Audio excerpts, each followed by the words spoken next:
Su alteración va a producir una alteración del ritmo cardíaco o un fallo de la contracción de las cavidades cardíacas. Por eso es importante que, aunque sean milésimas de segundo la diferencia, esas milésimas de segundo se respeten, porque la prolongación o la alteración de esta autoexcitación o de este tiempo es lo que va a dar las patologías a nivel cardíaco.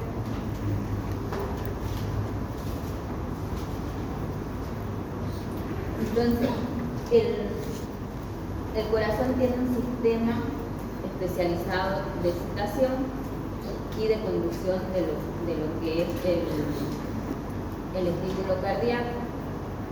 Esto va a tener ciertos componentes que lo tienen que saber, porque en cada uno de ellos, en cada una de las partes, se va a producir un estímulo y va a tener una función. ¿Dónde va a iniciar el estímulo? El estímulo va a iniciar en el nodo sinusal o en el nodo sinoauricular, como quieran llamar. Todos los potenciales de acción van a comenzar en este nódulo y de aquí se van a propagar hacia las aurículas. ¿Por qué? Porque este nódulo va a estar ubicado en las aurículas. Por anatomía, recordarán dónde se encuentra el nódulo sinusal, el nódulo auriculoventricular, porque están comunicados, cómo se llaman esas fibras. Entonces vamos a repasar sobre todo lo que son las funciones más que la anatomía, pero como la anatomía la lleva Axel, aquí están las aurículas. Entonces el nódulo sinusal, el estímulo va a empezar aquí, en esta zona. El estímulo va a empezar en las aurículas. ¿Por qué? Porque las aurículas son las que van a vaciar todo el contenido de la sangre hacia los ventrículos, como hemos visto en las clases de esta semana.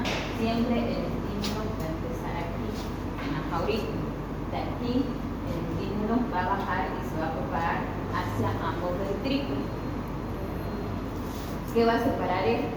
Lo va a separar las válvulas a nivel anatómico, pero a nivel de excitación, aquí van a ver las fibras internodales, porque el siguiente nódulo importante va a ser el nodo auriculoventricular, que va a estar aquí en el límite entre la aurícula y el ventrículo.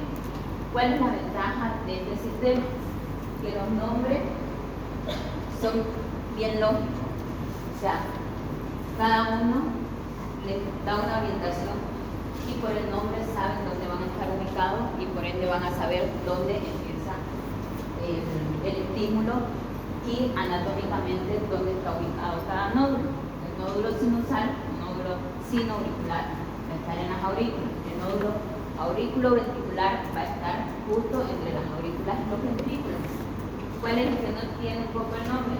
Las fibras de Purkinje. ¿Por qué? Porque las fibras de Purkinje van a salir del nódulo auriculoventricular y se van a distribuir en ambos ventrículos. Entonces, si se distribuyen en ambos ventrículos, que los ventrículos son más grandes que las aurículas, esto quiere decir que estos A van a tener una rama derecha para el ventrículo derecho y una rama izquierda para el ventrículo izquierdo, y van a tener su subdivisión. Por eso son fibras de Purkinje, no nódulos o nodos como el sinusal o el auriculoventricular, que esto, para que lo entiendan un poco mejor, es más como si fuera una válvula, pero es como si aquí existiera como un punto y otro punto donde viaja el estímulo. En cambio, los otros son fibras. Entonces, continuando, las vías internodales van a conducir el impulso entre el nodo auricular y el nódulo auriculoventricular. Van a venir a ser como la fibra de Purkinje, pero entre la aurícula y el ventrículo. El nódulo auriculoventricular va a retrasar el impulso antes de que pasen los ventrículos. ¿Esto por qué?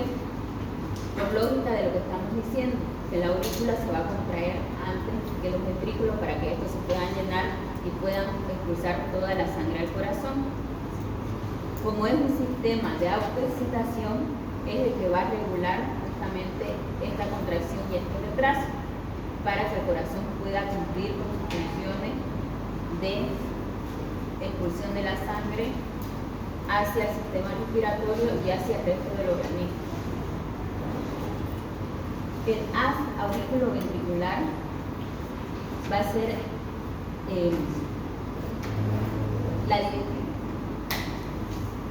como la división que va a empezar en el nódulo auriculoventricular que conduce el impulso a los ventrículos. De aquí van a salir las fibras de Purkinje para dividirse en la rama izquierda, en la rama derecha, y cada una a su vez va a tener pequeñas ramas, pequeñas subdivisiones para cada uno de los ventrículos. ¿Cuál va a ser la función de estas fibras? Van a conducir el impulso a todo lo que es el músculo ventricular. Por eso es que se dividen en varias ramas, tanto derecha como izquierda, pero las ramas más pequeñas van a ir hacia el posterior, anterior, hacia la cara lateral, de un lado y del otro.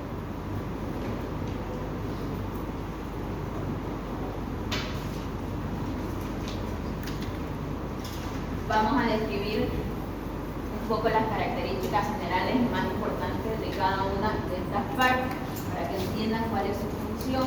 ¿Por qué es importante esto? Porque la mayoría de las patologías cardíacas más graves e importantes van a incidir un poco en lo que es este sistema de excitación. Las famosas arritmias cardíacas van a influir aquí. Los bloqueos auriculoventriculares se van a desarrollar aquí. Por eso es que es importante que sepan cuál es la función de cada una de estas partes, porque sabiendo cómo funciona, van a saber después dónde va a estar el problema. El nodo sinusal es el que se encarga de controlar la frecuencia del latido de todo el corazón. ¿Por qué? Porque ahí va a empezar el estímulo. Si el nodo sinusal está alterado, entonces ya de entrada vamos a tener una mala conducción del latido cardíaco, una mala conducción del sistema de excitación. Por eso es el que va a controlar lo que es la frecuencia del latido de todo el corazón. ¿Cómo va a empezar este estímulo? Va a tener un potencial de membrana como en cualquier otro aparato, en cualquier otro sistema del organismo. Ya saben que las células funcionan por diferencia de voltaje, por canales y por potenciales de membrana. El músculo cardíaco, como ya hemos comentado, es muy similar al músculo esquelético, entonces va a tener las mismas características también, pero con ciertas peculiaridades. El potencial de membrana de reposo en el músculo cardíaco va a ir de menos 55 a menos 60 milivoltios. Esto va a permitir el desplazamiento de las fibras del nódulo sinusal ante la entrada de sodio y de calcio, que son los que van a provocar la autoexcitación. Ya vimos que en el corazón, aparte de los canales de sodio y potasio, tiene la peculiaridad de que tiene los canales de sodio-calcio lento, porque el calcio va a pasar de forma lenta para poder producir lo que es la autoexcitación y va a actuar sobre todo a nivel del nodo sinusal.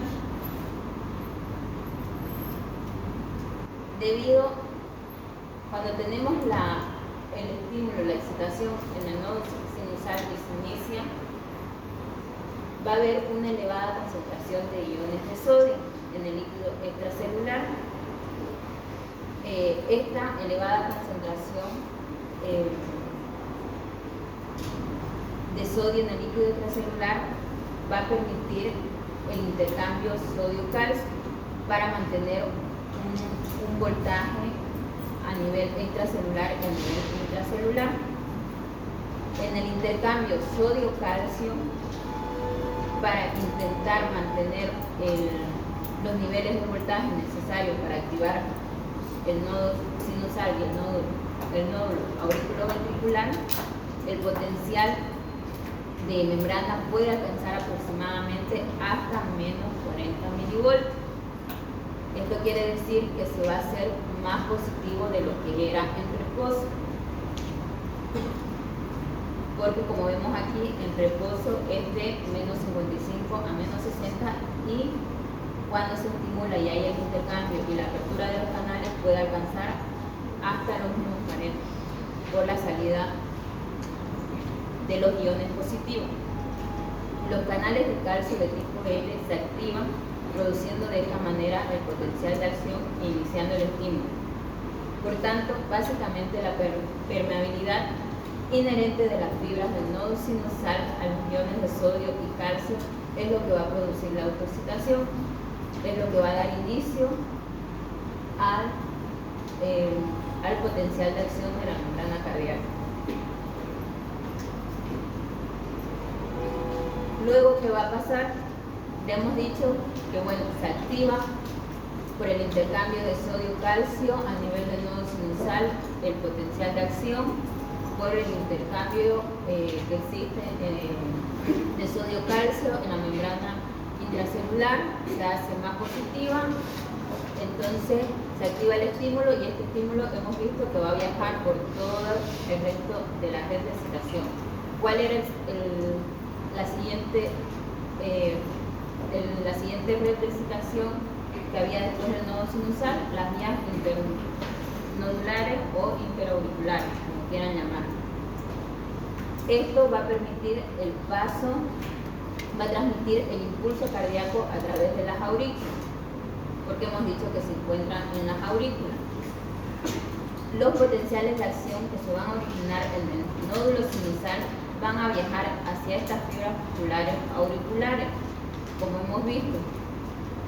Ya les decía que estas vías van a funcionar muy similares a las fibras de Purkinje a nivel ventricular, pero esto lo hacen a nivel auricular. De esta manera, el potencial de acción se va a propagar por toda la masa muscular auricular antes de llegar al nódulo auriculoventricular. Porque si lo piensan, las aurículas también tienen que contraerse, las aurículas también tienen que pasar el estímulo, también se tienen que excitar para hacer la contracción y después llenar a los ventrículos. Entonces también tienen que tener su propagación del potencial de acción, y esto lo hace a través de las vías interauriculares. La velocidad de conducción más rápida de estas bandas son las fibras de conducción especializada. Estas fibras son similares a las fibras de Purkinje de los ventrículos, por eso que el estímulo va a pasar de forma rápida.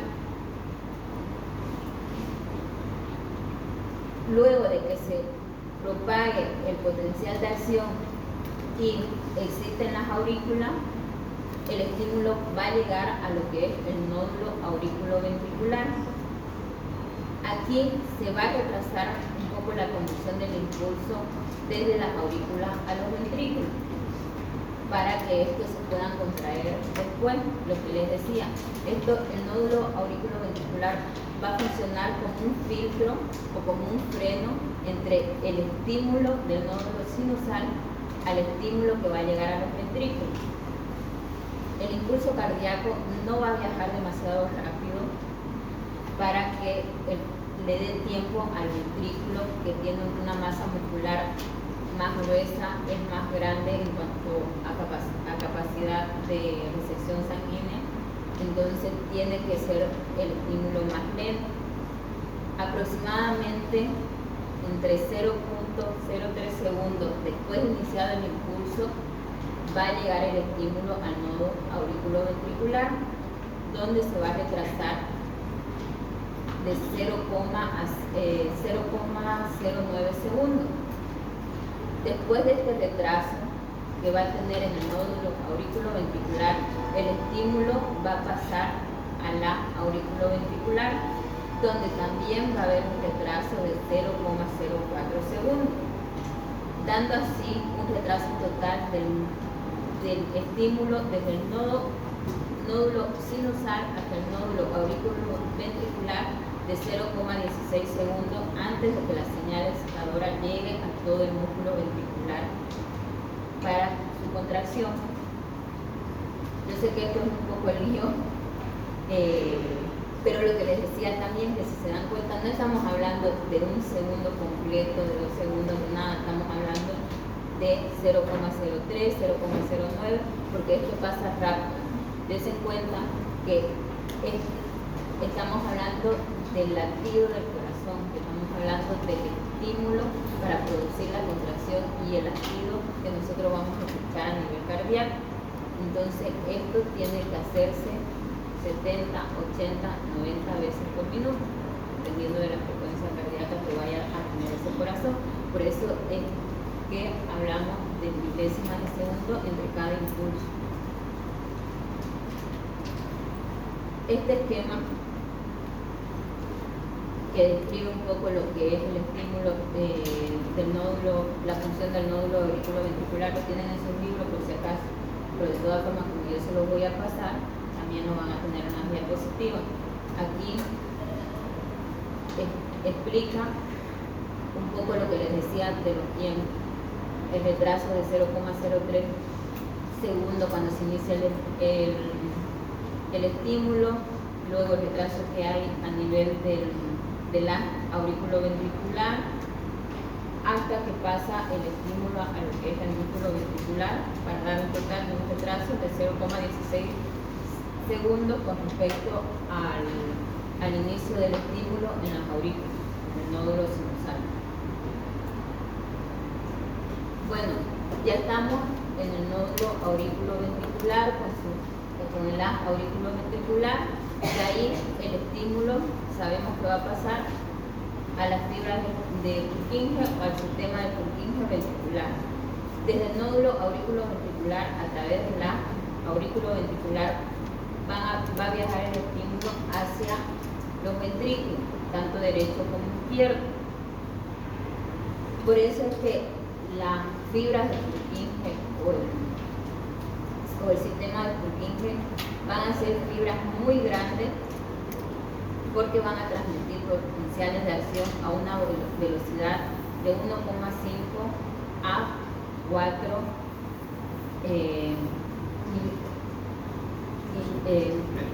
metros por segundo. Si se dan cuenta, en tiempo no es mucho, pero si lo comparamos al estímulo que decíamos que hay del nódulo sinusal al nódulo auriculoventricular, que era un total de 0,16 segundos, este es mucho mayor. Esta velocidad va a permitir una transmisión casi instantánea del impulso cardíaco por todo el resto del músculo ventricular. Por eso es que estas fibras son bastante grandes, porque tienen que llegar a ambos ventrículos, que ya saben que la pared muscular de ambos ventrículos es gruesa y en cuanto a cavidad también es más grande que las aurículas. Y el retraso es de 0,16 segundos solamente. Entonces solamente hay ese tiempo para que el estímulo viaje por todo el sistema de Purkinje y el ventrículo pueda contraerse y mandar toda la sangre al resto del cuerpo. ¿Cómo va a ser esto? Esto lo va a hacer porque a nivel de la membrana de la red del Purkinje, los iones van a pasar fácilmente de una célula a la siguiente, aumentando de esta manera la velocidad de transmisión. Entonces va a haber un intercambio rápido de lo que es los iones sodio, calcio, para que se produzca una positividad de la membrana y así pueda viajar mucho más rápido el estímulo. Va a tener muy poca miofibrina en comparación a lo que es la aurícula, a lo que es el nódulo auriculoventricular. La red de Purkinje tiene menos cantidad de miofibrina, entonces esto va a permitir que se contraiga poco o casi nada durante la transmisión del impulso. Así no va a haber un retraso para esta contracción, sino que va a pasar más directamente sin el retraso que existía a nivel auricular. ¿Qué va a pasar cuando llegue el impulso a las fibras de Purkinje y cómo se va a transmitir al músculo ventricular? El haz, como les comentaba, se va a dividir en una rama izquierda y una rama derecha, para que así pueda llegar el estímulo al ventrículo derecho y al ventrículo izquierdo.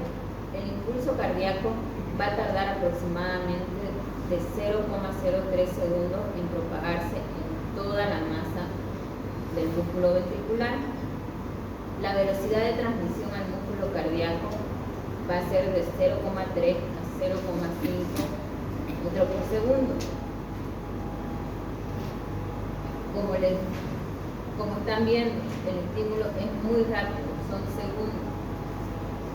Luego, desde la superficie endocárdica o ya desde el músculo cardíaco a la superficie epicárdica del ventrículo va a precisar un tiempo de 0,03 segundos para propagarse,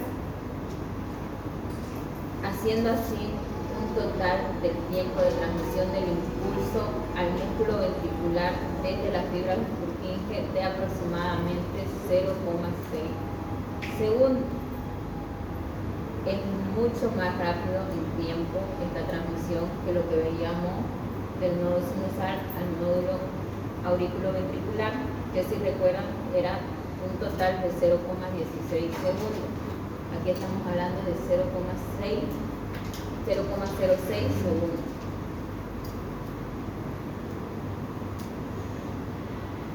¿Quién va a controlar la excitación y la conducción de este estímulo?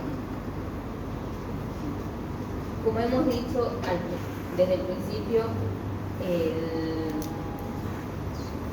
el nódulo sinusal es el que va a recibir el primer estímulo. Entonces, va a ser por naturaleza el marcapaso normal del corazón. Va a tener una excitación rítmica intrínseca,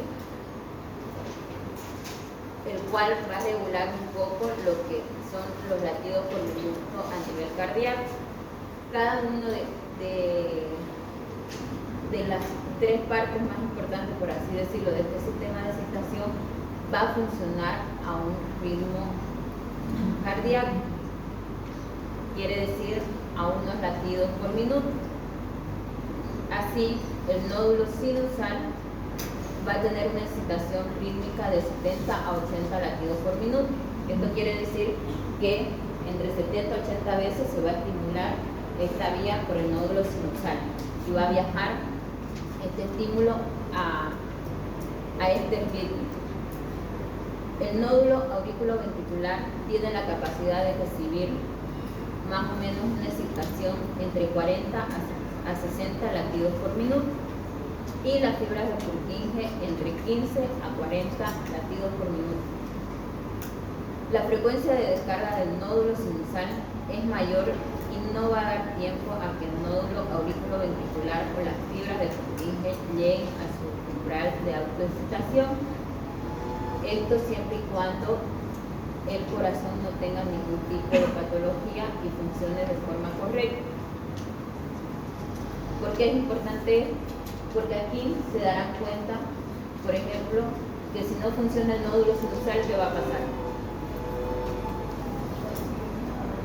Se va a activar el nódulo auriculoventricular porque ya no va a tener el freno del estímulo a nivel sinusal.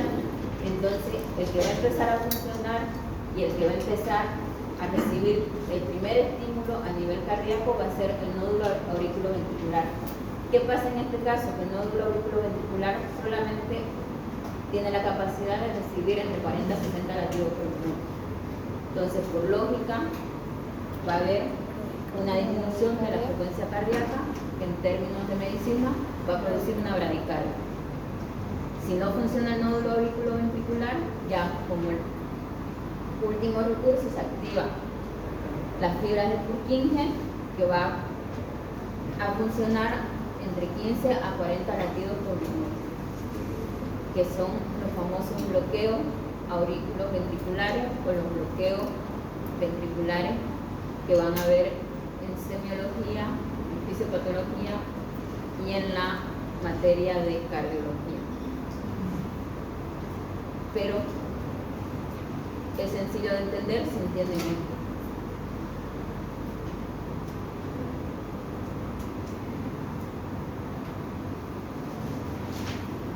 Ya vimos en el anterior tema pero por repasar un poco concepto también, porque dijimos que el sistema nervioso, los nervios que van a inervar el corazón van a ser ramas del simpático y ramas del parasimpático.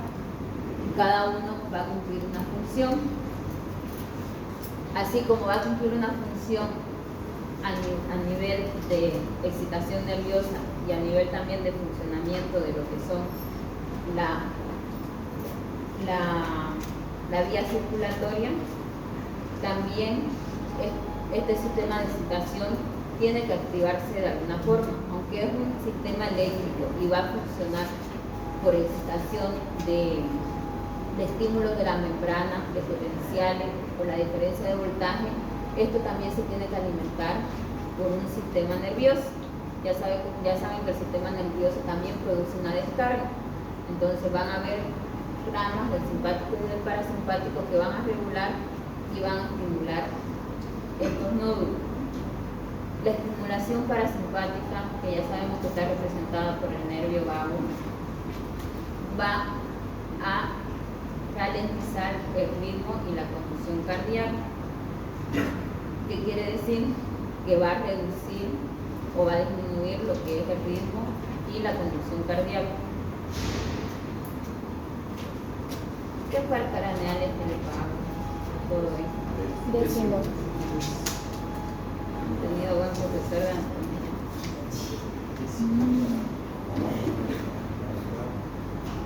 No, es que los pares canales para aprenderlo, pero tienen que aprenderlo por este tipo de cosas después. ¿Qué va a hacer el vago entonces? Ya que saben que es el décimo par, ya también saben cuál es la función, de dónde sale y qué hormonas también puede liberar. El parasimpático a nivel cardíaco lo que va a hacer es ayudar a liberar lo que es la acetilcolina. ¿Qué va a hacer esta acetilcolina? Va a tener dos funciones a nivel cardíaco. Por un lado, va a reducir la frecuencia del ritmo del nódulo sinusal y por otro, va a reducir lo que es la excitabilidad de las fibras auriculoventriculares, retrasando así la transmisión del impulso cardíaco hacia los ventrículos, que si lo leemos es la función que cumple cada uno de ellos.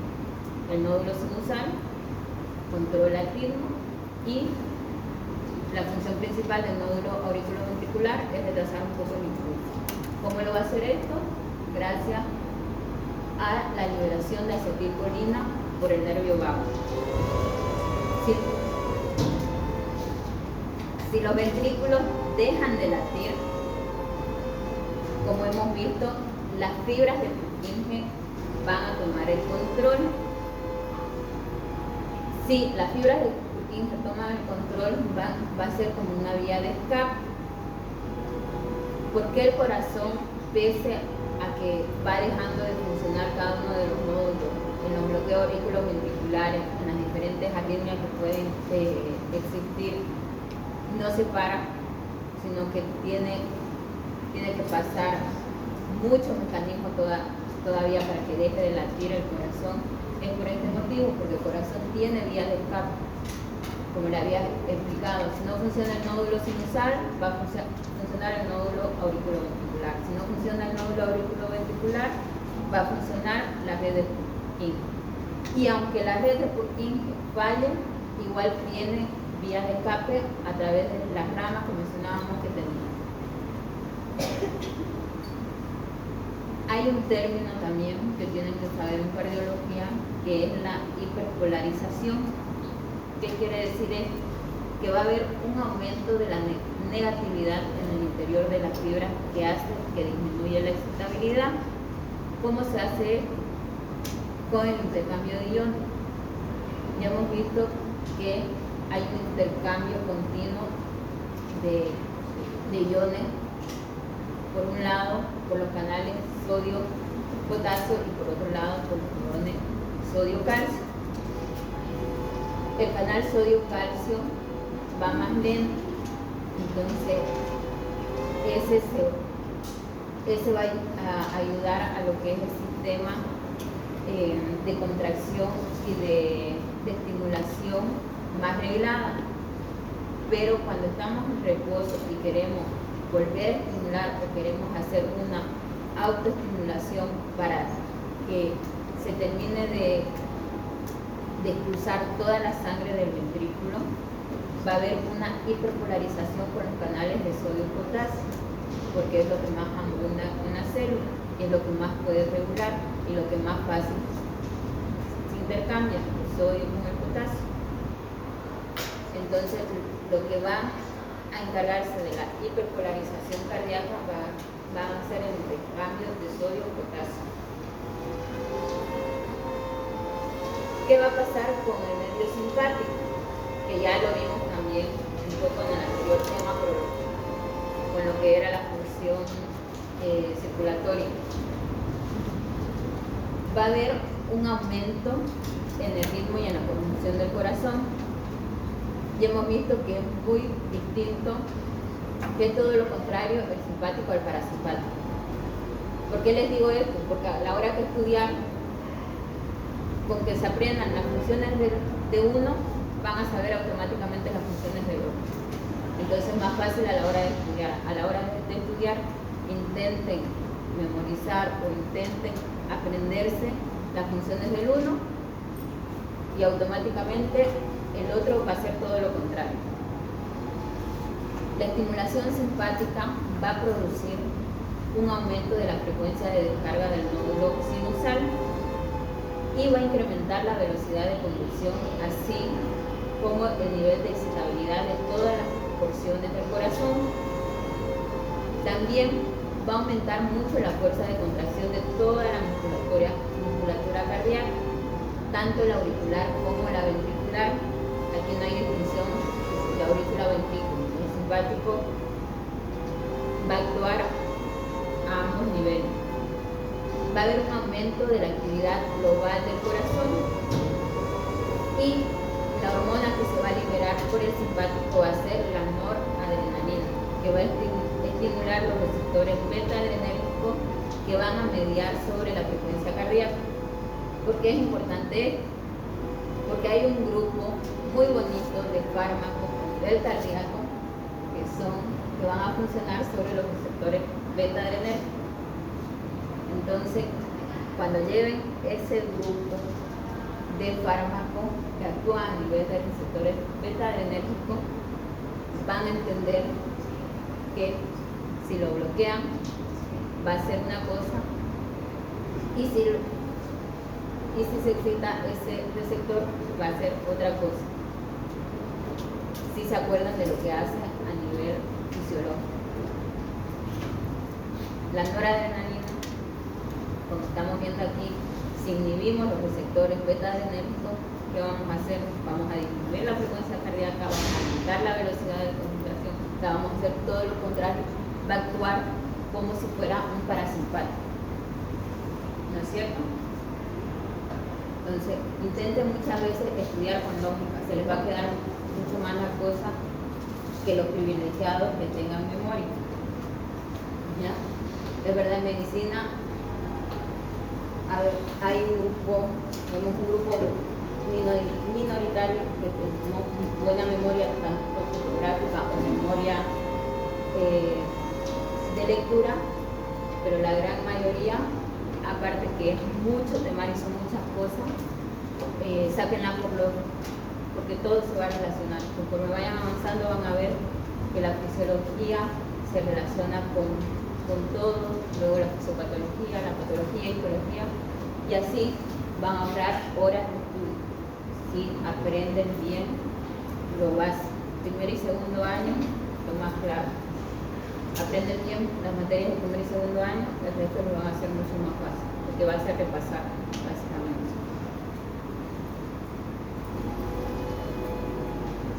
Eso en cuanto al sistema de excitación del corazón. ¿Alguna pregunta de esto? Muchas, pocas. Les recomiendo que cuando vengan a las clases teóricas lean aunque sea de pasada el tema, porque así lo van a entender mucho mejor. Ya les dije yo en la primera clase que yo no tengo problema que en la siguiente clase, si lo han leído, volvamos a repasar algunos términos. por mí no hay problema, pero ustedes se van a ir retrasando en otros temarios, en otros conceptos. No hemos terminado la clase todavía, por si acaso. Nos queda media horita de clase para terminar el otro tema, que vamos a dar una breve introducción para reforzar en las prácticas. Esta es más dinámica, esto es más práctico, no se preocupen. Esto es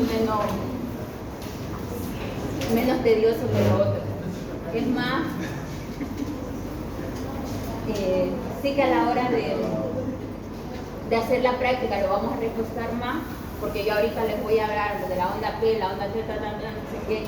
Aquí la van a ver súper bonita, así bien rectita, bien esquemática, que van a distinguir la onda P, el complejo QRS, la onda T, y cuando hagamos el electro en la práctica, van a decir que los engañé, porque no se va a ver así de bonito la onda P.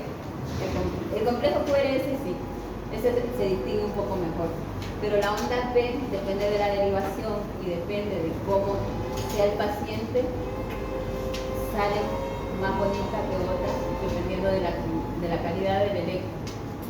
Lo digo porque a mí me pasó, yo lo vi muy bonito en la práctica. Además, cuando vi el primer electro decía, ¿qué es esto? No se ve así de bonito como aquí. Entonces, vamos a dar un breve repaso así rápido de las partes del electrocardiograma. ¿Qué va a ser el electrocardiograma? ¿Por qué se hace este registro y qué es lo que qué información me va a proporcionar esta prueba? Porque al fin y al cabo va a ser una prueba complementaria que vamos a hacer en el paciente. En el electrocardiograma lo que vamos a ver es cuando el impulso cardíaco atraviesa el corazón, la corriente eléctrica se propaga desde el corazón hacia los tejidos que lo rodean. Entonces, esto lo vamos a medir en un papel milimetrado que va a estar dividido entre milivoltios por el tiempo que va a estar medido en segundos. En la gran mayoría de los aparatos, tengan mucho cuidado cuando vean los electros en las medidas en las que tienen. La gran mayoría en las medidas estándares que se usa a nivel mundial son milivoltios por segundo, pero hay algunos aparatos ya antiguos o que pueden estar en uso en algunos sitios que lo pueden poner en voltio por minuto. Entonces tienen que hacer la conversión. Eso lo va a dar el aparato. El aparato, al calibrarlo, que lo vamos a ver en práctica, les va a dar la unidad de medida. Pero como somos tan automáticos y vamos directamente y lo vemos porque pensamos que está en la unidad que hemos aprendido, no vemos este detalle. Entonces acostúmbrense, cuando hagan la lectura de un electrocardiograma, lo primero, ver que esté bien calibrado, que vamos a ver en la práctica cómo se ve la calibración. Y lo segundo, ver en qué medidas, en qué unidades está.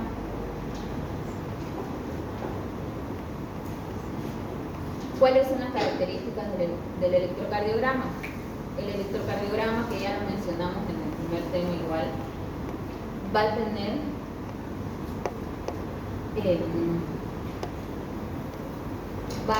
unas partes y unos componentes. ¿Cuáles van a ser estos? Por un lado, la onda P, luego el complejo QRS y luego la onda T. Entre ambos van a haber los intervalos. El intervalo PR o PQ por un lado y el intervalo QT por el otro. También vamos a tener el intervalo RR, que va a ser más o menos el intervalo de un latido al otro, siempre y cuando el corazón funcione de forma normal. Aquí estamos hablando del electrocardiograma normal, no nos vamos a meter todavía en las alteraciones ni en patología del electrocardiograma. Tanto la onda P como los componentes del complejo QRS son ondas que me van a indicar despolarización. Una me va a indicar la despolarización de las aurículas y la otra la despolarización de los ventrículos. No siempre van a encontrar la onda Q. La onda Q puede estar o no. ¿Cómo la identificamos? La onda Q va a ser negativa. En el electrocardiograma tenemos esta línea que es la línea isoeléctrica. Esto se llama línea isoeléctrica. ¿Por qué? Porque no tenemos carga ni positiva ni negativa. Sobre la línea isoeléctrica vamos a comenzar el corazón, el electrocardiograma, el aparato, va a comenzar a registrar lo que es el estímulo. Vamos a tener primero la línea, como que el corazón está en reposo, y cuando comience la despolarización de las aurículas me va a dar la primera onda, que es la onda P. Como hemos visto, va a haber un retraso del estímulo de las aurículas a los ventrículos. Esto va a estar representado por el intervalo PR o PQ. La Q no tiene que medir más de 1 milímetro cuando la encontremos.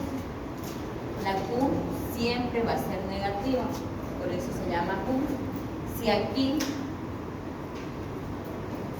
no me hace un registro negativo, me hace un registro directamente positivo, no va a haber onda Q, sino ya hablamos del intervalo PR. ¿Entienden?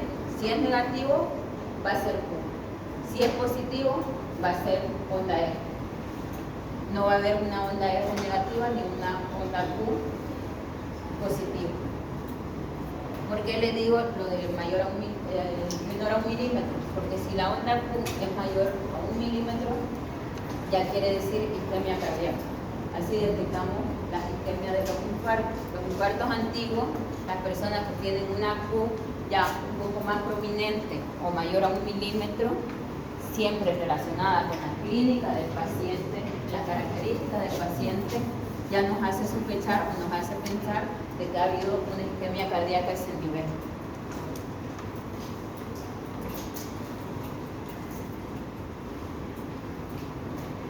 Entonces, decíamos que las aurículas se van a repolarizar entre 0,15 a 0,2 segundos después de finalizada la onda P, que va a ser lo que es el complejo, el intervalo PE. En cambio, el músculo ventricular se repolariza en 0,2 segundos después del complejo QRS, o en otras fibras puede ser hasta de 0,35 segundos. La repolarización ventricular, su tiempo va a ser de 0,15 segundos. ¿Cómo lo podemos calcular esto? Porque como hemos dicho en el registro electrocardiográfico, vamos a tener el tiempo medido en segundos. Ya le digo que en la práctica con el electro lo vamos a ver un poco mejor, porque me va a aprender a contar los cuadritos, qué valor tiene cada cuadrito, y así vamos a sacar todos estos valores. Lo que le decía de la calibración, las líneas de calibración del electrocardiograma suelen ser horizontales. Van a ver que en el electro, aquí en la más salida del dibujo, van a tener una figura que es así. Esto es la calibración. Si su registro electrocardiográfico no tiene esta figura, es que su aparato no está calibrando. Tiene que tener sí o sí esa imagen, porque es la calibración del aparato. Si no, puede ser que esté calibrado o no. Entonces, como médico no me garantiza de que el registro electrocardiográfico sea real o esté alterado por problemas del aparato. Esto igual lo vamos a ver cuando hagamos prácticas, que la calibración del equipo siempre va a estar al inicio de cada registro, de cada una de las derivaciones. Cada una de las derivaciones, el primer registro va a ser la calibración y ya después a continuación va a ser la onda P, el complejo QRS y la onda T. De forma horizontal,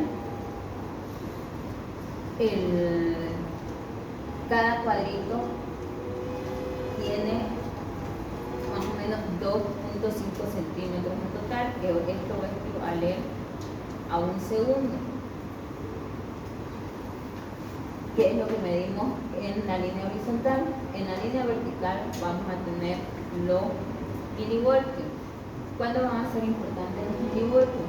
Cuando tengamos algún tipo de alteración a nivel de la conducción, pero por agentes externos a lo que es la prisma.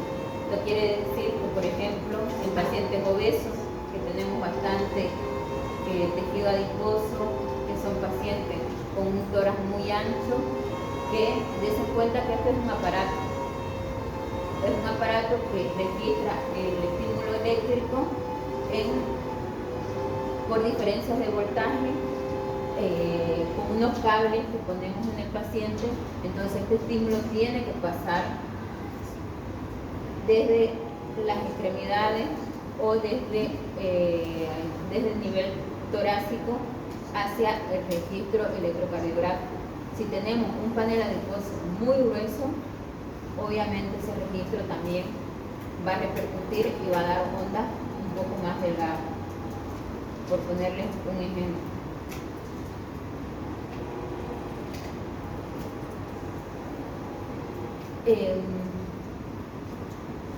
Lo que les decía un poco de lo que es el complejo QRS, los electrodos, vamos a ver en la diapositiva más adelante donde se colocan. Vamos a tener las derivaciones unipolares y las derivaciones bipolares.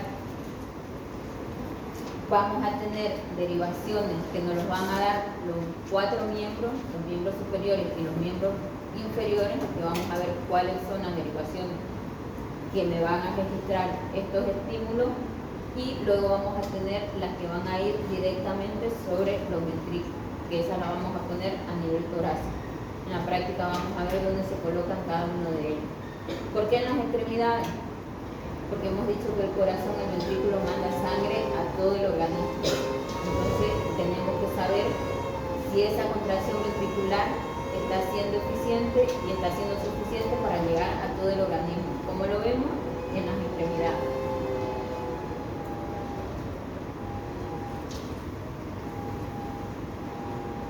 Entonces, lo que les decía del intervalo PR o el intervalo PQ, dependiendo si va a haber onda Q o si no la va a haber. En caso de que no exista la onda Q, ya les dije que va a ser directamente positiva la onda E. ¿Cuánto mide normalmente este complejo? Va a medir 0,16 segundos. ¿Por qué es importante saber el tiempo de duración de cada una de las ondas? Porque su acortamiento o su alargamiento nos va a indicar alguna patología. Por ejemplo, el alargamiento del intervalo PR o del intervalo PQ, si sabemos que es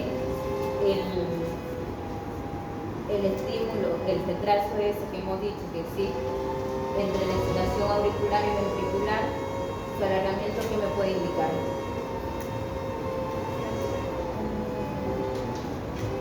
Que el estímulo se va a enlentecer, entonces me va a indicar un bloqueo. Un retraso o un alargamiento del intervalo PR va a detectar lo que son los bloqueos. Los bloqueos auriculoventriculares que hay de primer, segundo y tercer grado, luego el de segundo grado se va a dividir en dos. Esto lo detectamos y lo diagnosticamos viendo el intervalo PR del electrocardiograma.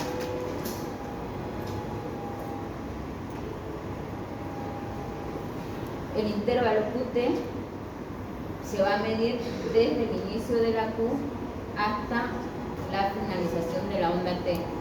No me vale que me lo midan desde la mitad hasta la otra mitad o de que me lo midan desde la finalización del complejo QR hasta el inicio, no.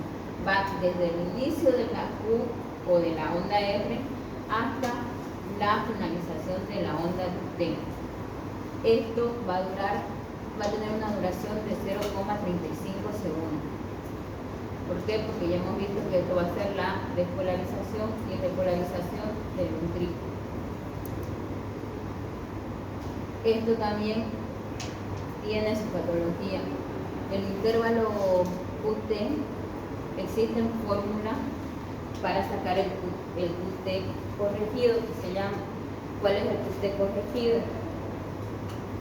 Se lo calcula dependiendo de la frecuencia cardíaca, porque como estamos hablando de la despolarización y la repolarización del ventrículo, sabemos que va a ser la contracción y relajación, o sea, el latido que va a tener el corazón. Y como el latido del corazón no es un valor, no va a ser un valor igual en todas las personas, hay que corregir ese valor dependiendo de la frecuencia cardíaca del paciente. Entonces, hay fórmulas, el aparato también lo da, pero eso, otra cosa, cuando veamos en la práctica, van a ver que en un lado de la finalización del registro del electrocardiograma van a ver una serie de valores que le va a dar el aparato, el intervalo QT, el QT corregido, el intervalo PR, incluso le va a poner si hay alguna arritmia, si hay un infarto, da incluso un diagnóstico. No hagan caso, porque el aparato es aparato. Entonces ustedes son los que tienen que interpretar ese ley.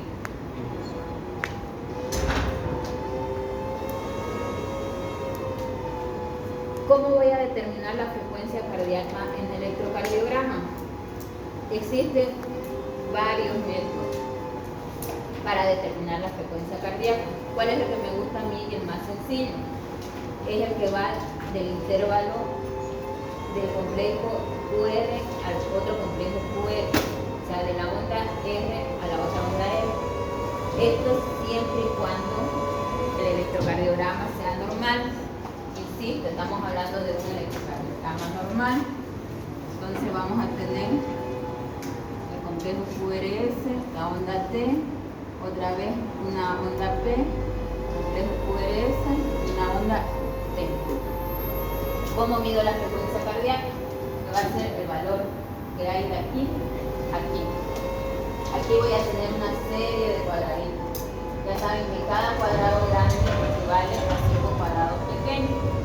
Que lo vamos a ver también en la práctica. Acá van a ver unas líneas un poquito más gruesas cada 5 cuadraditos pequeños. Estos van a tener unos valores. Estos cuadros grandes, lo vamos a ver en la práctica, van a tener unos valores. El siguiente cuadro al que caiga el primer complejo QRS va a tener un valor de 300, luego 150, luego en los años pasados, luego 100, luego 75, luego 60, 50. Esto varía un poquito más y va bajando. ¿Qué quiere decir esto? Que mientras más alargado sea el complejo QRS al siguiente complejo QRS, menor va a ser la frecuencia cardíaca. Y cuanto más cerca esté un complejo a otro, mayor va a ser la frecuencia cardíaca. Ya les digo, esto siempre y cuando el electrocardiograma sea normal o el ritmo cardíaco sea normal, porque en las arritmias es distinto. En las arritmias voy a tener esto, pero aquí ya puedo tener otro complejo QRS, puedo tener otro más largo, va a ser arritmia. Ahí utilizamos otro tipo de método para medir lo que es la frecuencia cardíaca, que lo podemos medir igual que contando los cuadrados multiplicado por 10, pero Vamos a aprender primero lo básico para después aprender un poco las alteraciones, que esas las van a repasar también en cargo. ¿Entendido lo de la frecuencia cardíaca?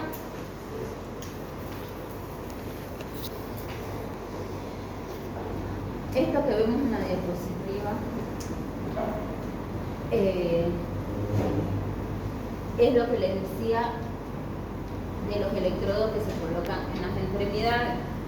Vamos a colocar electrodos positivos, negativos, porque van a ser derivaciones bipolares. Esto quiere decir que si tengo un voltaje positivo, tengo que tener un voltaje negativo para que salga. Eso es la bipolaridad. Eso lo vamos a tener en las extremidades. En las extremidades son derivaciones bipolares. Entonces, en la mano derecha va a ser positivo, en la mano izquierda va a ser negativo, en la pierna derecha positiva, en la pierna izquierda negativo, para que el estímulo viaje de manera continua y no haya ninguna interferencia ni ninguna alteración en el aparato, que si la hay sea por alteración de la conducción cardíaca y no por el registro electrocardiográfico. ¿Cuáles son las derivaciones bipolares? De 1, de 2, de 3, que son las primeras derivaciones que van a tener registradas en el electrocardiograma. La derivación 1, el terminal negativo del electrocardiógrafo va a estar conectado al brazo derecho y el terminal positivo en el brazo izquierdo. Esto es lo que me va a dar la derivación 1. La derivación 2 va a estar colocado en el brazo derecho, pero el terminal positivo va a estar colocado en la pierna izquierda. Y la derivación 3, el terminal negativo, va a estar conectado en el electrocardiógrafo que conecta en el brazo izquierdo y el terminal positivo en la pierna izquierda. Todo esto está regulado por una ley que es la ley de Einthoven, que me representa más o menos el triángulo E. ¿Qué me va a decir la ley de Einthoven? Va a afirmar que si se conocen los potenciales eléctricos de dos de estas derivaciones bipolares, se va a conocer el valor de la tercera derivación. ¿Cómo se va a conocer? Sumando las dos primeras. ¿Qué quiere decir? ¿Qué quiere decir esto? Que si yo sumo la derivación 1 y la derivación 2, voy a saber el valor de la derivación 3. Lo mismo, si sumo la derivación 2 con la derivación 3, voy a tener la derivación 1. O sea, no quiere decir que sea continuo, es dinámico. Puedo sumar cualquiera de las tres en el orden que quiera, que me va a dar la derivación que falta, porque en teoría el estímulo tiene que ser continuo y tiene que ser igual en todas las extremidades. Un ejemplo, si en el brazo derecho tengo menos 0,2 milivoltios, que esto lo vamos a ver en el registro electrocardiográfico, ya vimos, de la línea isoeléctrica hacia arriba positivo y de la línea isoeléctrica hacia abajo negativo. Siempre se suma la onda más grande. Si la onda más grande es positiva, el valor es positivo. Si la onda más grande es negativo, el valor es negativo. Si en el brazo derecho tengo menos 0,2 y en el brazo izquierdo tengo más 0,3, voy a tener que la derivación 1 va a ser más 0,5 milivoltios.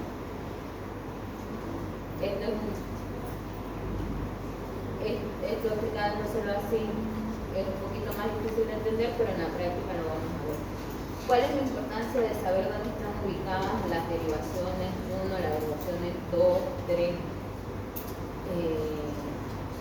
¿Por qué les digo yo que es positivo en un lado, negativo en otro? Y cuál me determina que si la derivación 3, por ejemplo, está en el brazo izquierdo y en la pierna izquierda, es que yo voy a saber, de acuerdo a qué derivación está alterada, dónde fue el problema. porque cada una de las derivaciones le va a mirar una cara del corazón. Que luego vamos a ver qué cara mira cada derivación.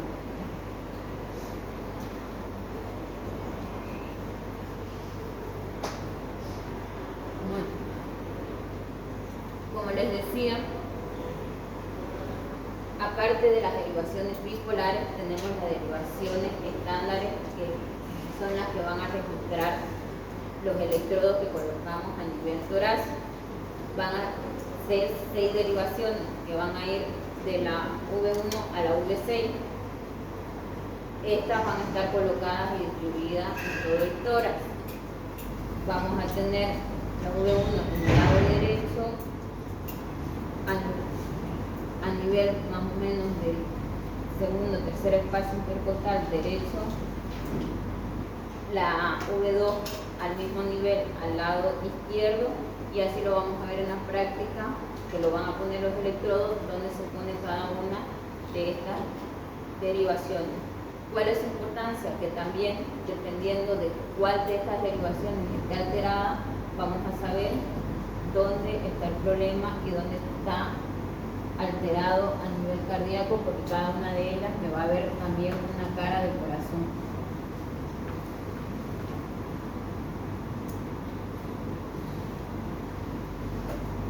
Luego les voy a pasar las diapositivas para que vean dónde está colocado cada uno de ellos. Y por último tenemos otros 3 tipos de derivaciones, que son las derivaciones AVR, AVL y OVF, que estas derivaciones nos las van a dar también los electrodos que están ubicados a nivel de las extremidades, solamente que van a ser derivaciones unipolares.